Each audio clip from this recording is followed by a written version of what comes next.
Assalamualaikum warahmatullahi wabarakatuh. Perkenalkan, kami dari kelompok 7 yang beranggotakan Lucy Dwi Syakira, Sahla Nailah, Jasmine Amani Jahra, dan Erni Rahmawati. Pada video pembelajaran kali ini, kami akan membahas tentang Pancasila dalam pandangan siswa SMA, SMK, MA, MAK pada generasi Z, mata kuliah PPKN, dosen pengampu dan pembimbing mata kuliah Bapak Abdul Rojak. Pengertian Pancasila. Kata Pancasila berasal dari bahasa Sanskerta, yaitu panca yang berarti 5 dan sila berarti dasar. Pancasila adalah 5 dasar yang menopang negara kesatuan Republik Indonesia. Pengamalan Pancasila berasal dari nilai-nilai yang terkandung dalam kehidupan masyarakat Indonesia, yang telah diekstrak sedemikian rupa oleh pendiri bangsa Indonesia. Oleh karenanya, Pancasila juga dapat dikatakan sebagai jiwa dari bangsa Indonesia.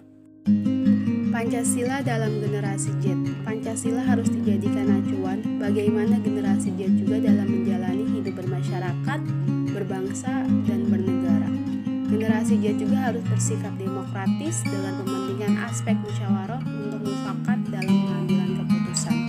Keputusan tidak boleh diambil secara otoriter, namun hasil kesepakatan dan musyawarah bersama. Maka dari itu, pada hakikatnya, generasi Z harus terus memelihara dan mengamalkan Pancasila dalam kehidupan nyata sehari-hari.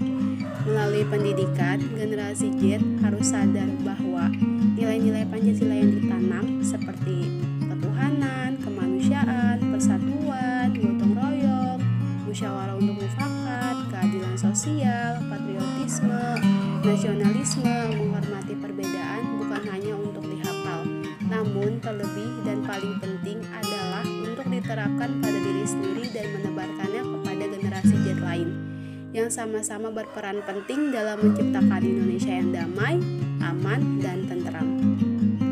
Pengamalan nilai-nilai Pancasila. Pancasila sebagai ideologi nasional mempunyai wewenang dan fungsi utama, yaitu sebagai cita-cita atau tujuan yang harus dicapai secara bersama-sama.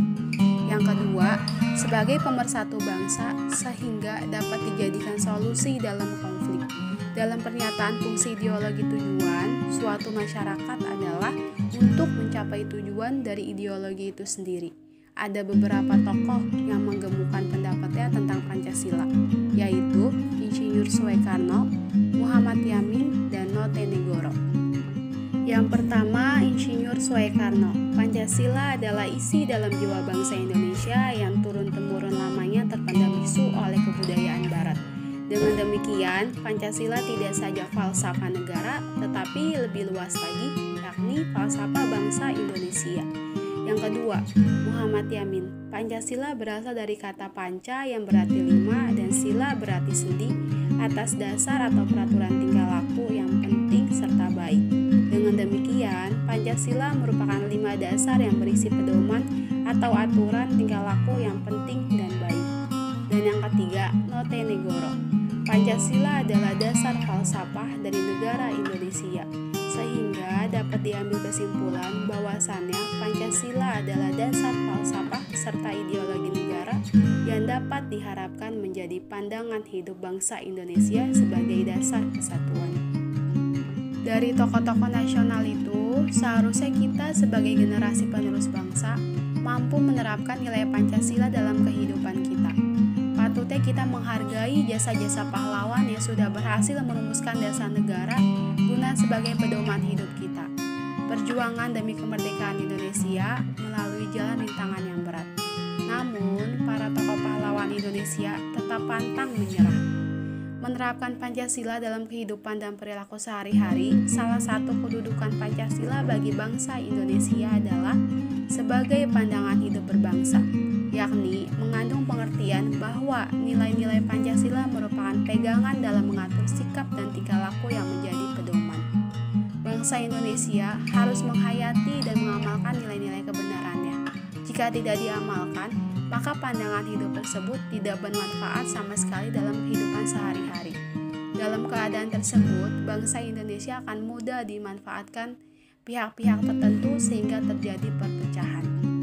Menurut Rajasa 2007, generasi muda harus mengembangkan karakter nasionalisme melalui 3 proses, yaitu yang pertama, karakter Builder, yaitu generasi muda berperan membangun karakter positif bangsa melalui kemauan keras untuk menjunjung nilai-nilai moral serta menginternalisasikannya pada kehidupan nyata. Yang kedua, karakter Enabler, yaitu generasi muda menjadi role model dari pengembangan karakter bangsa yang positif dengan berinisiatif membangun kesadaran kolektif dengan konsevitas tinggi, misalnya menyerukan penyelesaian konflik. Dan yang ketiga, karakter Engainer, yaitu generasi muda berperan dan berprestasi dalam ilmu pengetahuan dan kebudayaan serta terlibat dalam proses pembelajaran dalam pengembangan karakter positif bangsa sesuai dengan perkembangan zaman. Ginting 2017. Pancasila dapat diterapkan dengan cara yang pertama, memiliki satu agama dan menjalankan peribadatan dari agama yang diikuti dengan ketakwaan pada Tuhan, serta tidak memaksa seseorang untuk masuk ke agama yang diyakini, karena setiap orang memiliki hak untuk memilih agama sesuai yang dikehendaki. Yang kedua, menghargai perbedaan di tengah masyarakat yang terdiri dari banyaknya suku, agama, ras, serta menjaga adab dan kesopanan, budi pekerti dalam berbagai kondisi.